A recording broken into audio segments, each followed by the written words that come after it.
मैं एक कहानी सुना रहा था उस दिन रजौरी गार्डन में, और वो कहानी है बड़े जबरदस्त एक आदमी की जो बहुत दानी था। उसका नाम था दानचंद। दानचंद तो मस्ती में रख दिया था नाम, निपट कंजूस था, धेला ना दे किसी को। बीवी ने बोला दानचंद पूरी जिंदगी हो गई, अब जाने की बारी है, कुछ तो दान करो, कुछ तो साथ ले जाओ। उसने बोला दान नहीं होता, मेरा स्वभाव नहीं है, मैं क्या करूं। उसने बोला गंगा ही नहाओ, कुछ तो धुलेंगे। तो घर से 12 किलोमीटर दूर गंगा जी। उसने बोला चलो गंगा जी नहाने में कौन सा पैसा लगता है। पैदल पैदल गया 12 किलोमीटर, क्योंकि ऑटो करूंगा तो। गंगा जी पहुंचे। अब बोला वहां घाट पे जाऊंगा तो पंडा मिलेंगे, वो मांगेंगे। वो मैंने मुर्दा घाट गया कि वहां तो साला कोई झंझट नहीं, इतना कंजूस। अब कहते हैं कि भगवान को मस्ती सूझी। भगवान ने कहा ऐसा आदमी नहीं देखा। अब वो जैसे ही डुबकी मारने अंदर झुका, भगवान पंडा का रूप बना के सामने प्रकट हो गए। जैसे ही बाहर निकला, भगवान ने कहा जजमान की जय हो। उसने बोला तुम कौन हो? बोले हम पंडा हैं, बड़े संतोषी ब्राह्मण हैं। वैसे तो यहां कभी कभी आते हैं, तुम्हारे ऐसा भी कोई ना कोई कभी ना कभी आता है, साल साल भर का खाना दे जाता है। उसने बोला साल भर का? हम तो नहीं दे सकते। बोला महीने का दे दो। बोला हम तो एक दिन का भी नहीं दे सकते। तो भगवान ने बोला कुछ तो देना पड़ेगा, पंडा बन के आए थे। बोले कुछ तो। उसने बोला चलो एक धेला देते हैं। उस जमाने में चलता था धेला। भगवान ने बोला चल तो धेला ही दे। बोला वो भी अभी नहीं है, उधार ले लो। भगवान ने बोला चल उधार ही टेक तो। उसने बोला उधार है, फिर कभी देंगे। तो बोला ठीक है। गया वापस 12 किलोमीटर, थका हारा। 12 गया था, 12 आया, थका हाया आया, घर में आके सो गया।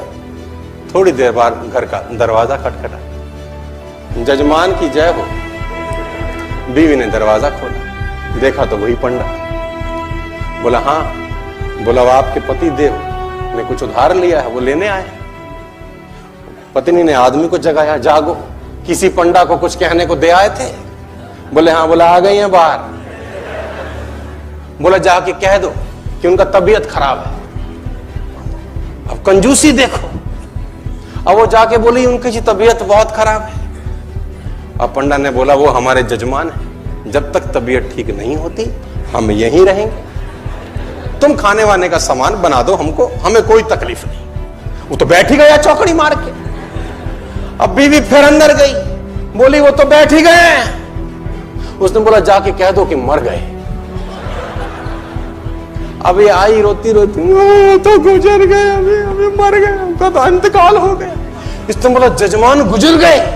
बोला हाँ।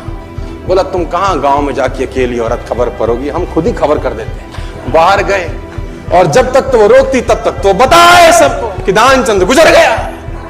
दानचंद को अब धीरे धीरे धीरे भीड़ इकट्ठी होनी शुरू। धीरे धीरे धीरे भीड़ इकट्ठी होगी, दानचंद के घर में इकट्ठे हो गए। अब दानचंद को बांध लिया, ले जाने की बारी। अब वो बीवी रोवे, ये मरे नहीं है। लोगों ने बोला ये तुम्हारा मोह है, ऐसा तुम्हारा मोह है, सबको होता है। और वो कम वक्त भी बंध गया, सांस रो के बैठा है। अब उसको ले जाने लगे, राम नाम सत्य है, और वो भी चल पड़ा। इतना निपट कंजूस, चिता पे रख दिया। भगवान ने बोला दुनिया हमसे हारती है, हम इससे हार।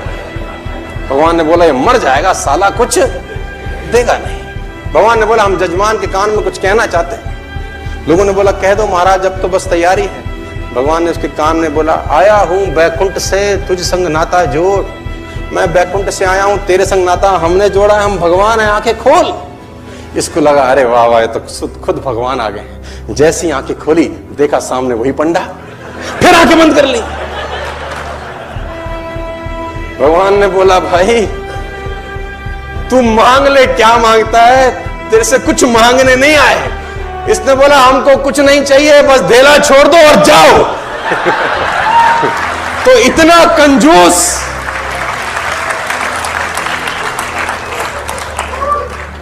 कंजूस बाप को मरती हुई हालत में देखकर बेटे ने बुलवा लिया और 2 गुना बड़ा कफन सिलवा लिया। कंजूस बाप को मरती हुई हालत में देखकर बेटे ने बुलवा लिया और 2 गुना बड़ा कफन सिलवा लिया कि बाप ने जिंदगी बड़ा बड़ा दर्द सहा, ना ठीक से पहना ना ठीक से खाया, अब कम से कम मन भर के उड़ा तो सकूंगा कफन। कहते हैं कान में पड़ते ही बेटे की बात बापूजी ने खोली धीरे से आंख, बोले बेटे ठीक नहीं है तेरी मर्जी, क्यों करता है फिजूल खर्च।